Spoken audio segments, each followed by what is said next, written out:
guys. Si Kuya, ano, saan bumabat ngayon? Kapag ikaw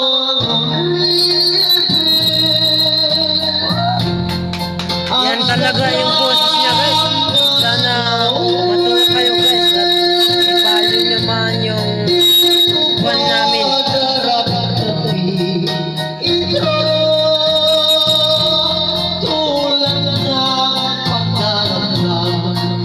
From Philippines o Las Navas, San Isidro guys. Ay siyang